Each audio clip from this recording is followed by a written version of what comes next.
Salut tout le monde. Vous m'excuserez, je fais plusieurs choses en même temps.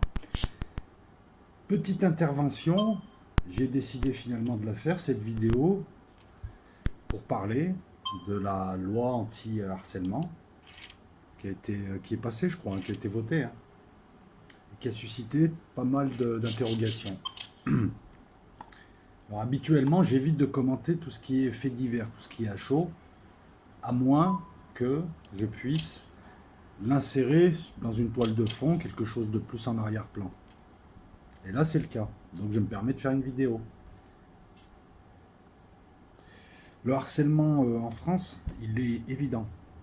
On l'a tous constaté à de multiples reprises. Ce que certains pensent être de la drague, en fait, c'est du harcèlement. Ça peut aller simplement du type qui éprouve le besoin de parler à toutes les meufs qu'il voit et d'essayer de les draguer, entre guillemets, parce que c'est même pas de la drague.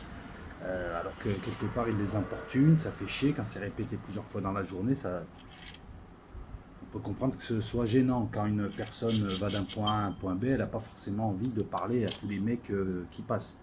Puis il faut voir les mecs aussi, il faut voir les techniques, il faut voir le. Bref, c'est pas parce que c'est une meuf, tu as le droit de lui parler, c'est pas parce que tu es en chaleur que tu dois absolument parler à des gens. Moi, je me retrouve dans des situations avec des gens, j'ai rien à leur dire, je les importune pas, ça s'appelle le savoir-vivre. Alors pour ceux qui me disent, ouais, mais on peut plus draguer dans la rue, la drague c'est quand même quelque chose de plus codifié. Il y a des endroits où quand il va, sous-entendu, il y a le sous-entendu, bon bah je suis open. En général, c'est la nana qui par des signaux, te montre que la voie est libre, hein, qu'il y a moyen, il y a un type de comportement. C'est une codification la drague. La drague, c'est ni plus ni moins que le descendant de l'amour courtois. Moi, ce que je vois, c'est pas de la drague, c'est du harcèlement, c'est des blaireaux, c'est des types qui n'ont rien pour eux. Et en plus, c'est des types qui draguent tout ce qui passe. Même ça, je veux dire, à la limite, la nana va se dire, maintenant, je suis la 50e qui la harcèle. Et toi, à sa place, tu verras que c'est du harcèlement. Donc on arrête de me dire, oui, mais non, mais arrêtez de vous prendre pour des dragueurs, les trois quarts savent pas draguer. Et puis il y a des lieux, c'est pas fait pour ça. Elle va acheter le pas, regarde. Comment tu veux que je croie en l'humanité quant à ça, quoi. Il est 23 h, musique à, c'est un adulte, hein, musique à fond, et puis enfin musique à fond. Mes oreilles saignent. Ça, c'est de l'animalité, parce que le type, il se rend pas compte que c'est 23 h, il est dans un quartier très calme, il casse les couilles aux gens. Manque d'empathie, il se rend pas compte de tout ça. C'est un animal, il est dans ses instincts, mais c'est vrai, je le pense, hein. Je m'excuse, hein, je râle, mais en même temps, c'est pédagogique. Puis c'est vrai, quoi. Je sais pas, tu mets la musique à fond, moi, ça me gênerait de mettre la musique à fond dans ma voiture. Déjà, à midi, j'ai pas besoin de faire écouter ma musique aux gens. C'est quoi, on dirait des ados qui ont besoin de s'affirmer. Regardez, on écoute. Faites de la musique, en plus, le pire, c'est. T'entends ce qu'il écoute, c'est du son, c'est du barbelé, quoi. Non, pour ce qui est du harcèlement, je parle même pas de harcèlement violent, d'insultes, de ce qui arrive, des nanas qui se font insulter parce qu'elles répondent, parce qu'elles ne savent pas faire. Tout ça, en plus, c'est commun. Tous les jours, il y a ça, dans les grandes villes. Je parle pas aussi de la peur. Ah ouais, c'est ça. Donc, me parlez pas de drague de rue. Si tu veux draguer, tu sais comment faire. Il y a des lieux pour ça. Il y a des moments pour ça. Il y a des approches pour cela. Il y a même Internet pour cela. Je veux dire, il n'a jamais été aussi facile de draguer. En plus, on est à une époque où tu te fais même draguer. Donc ne confonds pas drague et harcèlement de rue à des nanas qui t'ont rien demandé, des nanas qui osent pas se mettre en jupe, des nanas qui sont obligées d'étudier des trajets pour éviter des balourds. Tu te rends pas compte, mais tu l'as fait chier, tu l'as tenté terrorisme. Même si toi tu te rends pas compte. Et puis, ça c'est mon point de vue. Pour moi, t'es un gros minable parce que t'es pas un mec, parce que t'es juste devenu une espèce de merde qui essaie de séduire à tout prix tout le monde, c'est devenu une maladie. Je parle pas pour tout le monde, mais il y en a, c'est ça, ils doivent séduire absolument. C'est une maladie. Un mec, c'est pas fait que pour plaire. C'est bien de plaire, mais bon, ça va quoi. T'es devenu une meuf. Les rôles sont inversés. Il y a eu interpénétration sans jeu de mots. T'es devenu une meuf, tu cherches à plaire. Ce qu'on appelle un métrosexuel. Pitoyable. En plus, un clone, hein. Je veux dire, en ce moment, je vois que des bouffons avec des barbes. Ça reste toujours un bouffon, hein. T'as toujours une tête de lapin, gars. Bref. Mais on peut se foutre de ma ganache aussi. Ce qu'il y a, c'est que moi, je prétends pas être beau, et puis je drague pas. Donc, voilà, on a passé l'âge, passé un certain âge. Bon, le problème, il est que certains ont beau avoir les années qui s'accumulent, ils sont restés adolescents dans leur tête. Donc la loi, j'y viens, la loi. Parce que pour l'instant, je fais du commentaire de comptoir. Quand on est à faire une loi pour codifier des choses de la vie de tous les jours, qui se passent dans un cadre quotidien, Quand on est à codifier, à faire une loi pour codifier des comportements qui devraient être normaux, c'est que quelque part, il y a un échec. Un échec qui est dû à tous ceux qui nous encadrent, toute cette société. Il y a un échec. Aujourd'hui, tu te plains que la société est agressive et violente. Je parle aux bien-pensants, je parle aux riches, je parle à ceux qui vivent tout en haut, je parle à la télé, je parle aux hommes politiques, je parle à tout le monde. Tu te plains que la société est violente, c'est toi qui l'as créée, cette société. Tu as enlevé tout ce qui soutenait une société, tout ce qui était le soutènement à une société solide, le respect, l'autorité morale, la force, hein.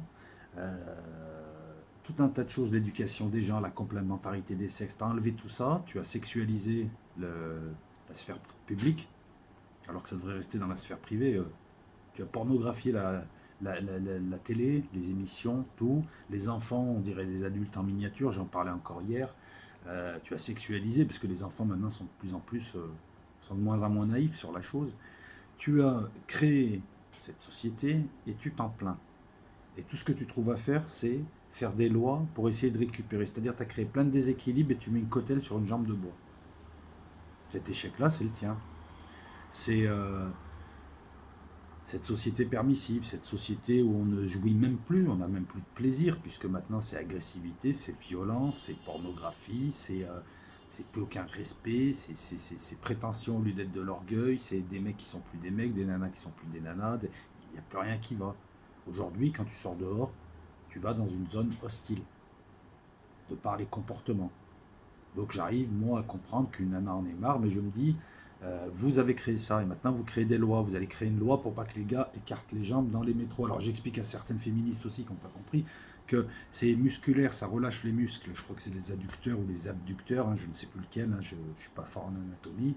Quand tu écartes les jambes automatiquement comme ça, moi je le fais aussi, mais dès que quelqu'un s'installe à côté de moi, je les redresse mes jambes. C'est ça déjà qu'il faut comprendre. Hein, parce que vous vous interrogiez sur pourquoi ils écartent leurs jambes. Non, on écarte nos jambes, c'est pas pour montrer nos attributs, c'est parce que ça relâche musculairement. Voilà. C'est comme quand tu tires la tronche des fois, t'es fatigué du visage, t'es fatigué de rire. Mais bref. Et il est là le choix de merde qu'on te propose maintenant, parce qu'on te propose de discuter si la loi elle est bien ou pas bien, alors que c'est les politiques intérieures, c'est un bien en amont. Encore une fois, on propose à des gens qu'on distrait, qu'on ne cultive plus, qu'on distrait, qu'on n'éduque plus, qu'on déséduque, et à qui on n'a donné aucune valeur, si ce n'est des valeurs boursières, des valeurs matérielles stupides, bidons et illusoires. Euh, on leur propose comme choix, t'es collé contre le mur, on te propose le choix. Voilà, c'est ça. Je ne sais pas si l'image est correcte, mais c'est en amont. Je prends des exemples, hein, s'il n'y a plus de service militaire, tu puisses jouer au poker en ligne. Moi, quand j'étais petit, c'était interdit pour protéger l'État, protéger le citoyen. Ne le raquettez pas. Il y avait tout un tas de choses comme ça. Il y avait des quotas de culture. La culture américaine ne rentrait pas comme ça. Il y avait tout un tas de quotas jusque dans les années 70, à la fin des années 70, hein, parce qu'il a fallu attendre les années Mitterrand pour qu'on assiste à l'américanisation de la société. Ça n'a pas fait que du bien. Je dis pas que les Américains ont amené tout, hein, mais ça peut être, voilà. Avant, il y avait. C'était codifié. Tu savais que tu devais faire ci, ça. Il y avait l'autorité morale. L'autorité, quand tu étais dans un village, et tout le monde. De toute façon, quand tu es gosse dans un village, tout le monde est hostile, hein, quand tu veux faire une connerie. Parce que tout le monde peut te balancer, tout le monde peut t'arrêter. Il y avait le respect entre adultes et. Enfin, des enfants vis-à-vis des adultes. Il y avait tout un tas de choses qui faisaient tenir une société. Les gens communiquaient, etc., etc. Maintenant, on a quoi? On n'a jamais été aussi riche matériellement, on n'a jamais été pauvre spirituellement, on n'a jamais été pauvre humainement. Et tu nous ramènes une loi qui fait que en Europe, ailleurs je sais c'est pire, il y a beaucoup de femmes battues, beaucoup de femmes qui doivent se barrer, qui se retrouvent nulle part parce qu'elles ne savent pas où aller, parce que le mari il a complètement pété les plombs à se barrer avec les enfants. Il y a tout un tas de choses comme ça, il y a tout un tas d'injustices vis-à-vis des femmes que vous n'avez pas réglées. Vous voulez peut-être pas régler. Et tu fais des lois, alors en plus ta loi, est-ce qu'elle est viable ta loi? Alors je ne suis pas allé regarder au journal officiel, hein, parce que c'est là qu'il faut regarder avant tout, pour avoir le texte pile poil. Et comment tu vas caractériser une infraction? Sur le plan matériel, sur un plan pénal, il faut l'élément moral, en général, hein. L'élément matériel et l'élément légal. L'élément légal, c'est un texte qui prévoit, qui a été voté avant, un texte qui existe avant l'infraction. L'élément moral, c'est l'intention, mais bon, il existe des cas où l'intention n'est même pas nécessaire. En matière contraventionnelle, par exemple, il suffit juste d'avoir l'élément moral, légal, pardon, et l'élément matériel, et ça suffit, hein, que tu aies fait exprès ou pas fait exprès, tu vas prendre une amende, point. Donc, et l'élément légal, l'élément moral, l'intention d'eux, il faut le caractériser. Et puis l'élément matériel, comment tu vas faire? Tu vas te servir des caméras de ville pour savoir si le gars il a eu un regard appuyé, qu'est-ce qu'un regard appuyé, comment définir ça. Alors c'est le rôle du juge, mais bon, on va bien rigoler dans les prétoires. Hein. Puis ta loi, en fait, tu vois ta loi, pourquoi elle est un peu merdique? C'est que tu vas mobiliser tout un tas de moyens, tu vas bloquer tout un tas de commissariats, ça va faire tout un tas de paperasse, tout un tas d'heures de perdues qu'on aurait mieux fait d'attribuer au terrain pour des conneries. Hein. Même si je suis d'accord, le harcèlement peut être traumatisant. Mais en éduquant les gens, vous sauriez éviter ça. Ça va coûter plus cher, ça va être inefficace, puisque tous ces litiges, bah, les gens... bon, excuse-moi, je vais regarder une fille passer, je vais mater le fion, ça y est, on va me dire, ah, hop, comment on fait? Ah, la caméra, elle t'a vu, je vais me retrouver devant le tribunal. Je serais condamné à quoi? Rien. À quel moment le regard est appuyé? Au bout de combien de kilos? Tu comprends que cette loi, elle va susciter plus de bordel qu'autre chose, parce qu'elle est mal faite, et que le problème, c'est pas de faire des lois, c'est d'éduquer les gens. C'est sûr, ça demande du temps, des moyens, et un boulot quotidien. Mais il est là le véritable problème. En faisant cette loi, ils ont avoué qu'ils ne servaient à rien, ces gens. Juste à nous emmerder de plus en plus. Ils ne nous protégeaient même plus. On est dans un monde où le mieux-disant et le politiquement correct cachent toute la merde qu'ils ont créée derrière. Ils vont aller culpabiliser un type pour un mot, peu importe le mot, hein, ça peut être un sale machin, c'est qu'un mot. Et à côté de ça, il y a des comportements de salopards, il y a des pollutions, malbouffe, conditions sociales, conditions économiques, etc. Enfin, il y a des drames humains qui se passent en France. Voilà, moi, c'est ce à quoi j'ai pensé. Quoi. Quand on est là, ça va faire plus de bordel qu'autre chose. Elle est stupide, la loi. Il faut faire quelque chose. Mais le quelque chose, c'est déjà éduquer les enfants. Que les nanas arrêtent de vouloir être adultes et qu'on arrête de leur proposer un monde hyper sexualisé jusque dans les dessins animés. Tu regardes les dessins animés pour enfants, les nanas, excuse-moi, tout un truc moulant avec des nibards comme ça. Pourquoi est-ce que tu lui mets une nana comme ça? Je sais pas, quand tu regardes Candy, des dessins animés comme ça, ou même des dessins animés plus vieux, les meufs, elles avaient pas toutes des nibards comme ça en obus, tu sais, ça va, calme-toi, non mais sérieux. Après, tu te mets à regarder des dessins animés avec les gosses, tellement t'es obsédé. Non, je rigole, je fais pas ça. Euh, je m'excuse. Mais si on avait fait ça en amont, si on avait éduqué les enfants, si on, dans un monde où... moi, j'ai rien contre le porno, hein. Rien du tout, hein. Je vais pas faire le... mais ça reste à sa place, t'es pas obligé de l'imposer aux autres. Quoi. Il y a des sites pour ça, il y a des moments pour ça, il y a, enfin, il y a un temps pour tout. Mais t'as pas besoin de l'imposer. Or, à la télé, on a hyper sexualisé la télé déjà.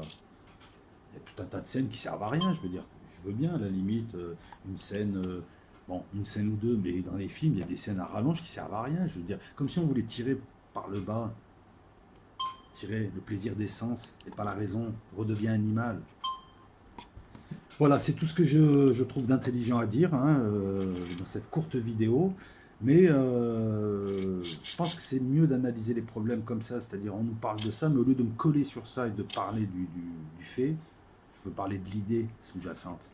La destruction des piliers qui font une société, et ensuite on met des petits bouts par-ci par-là pour essayer de la maintenir, la bricoler.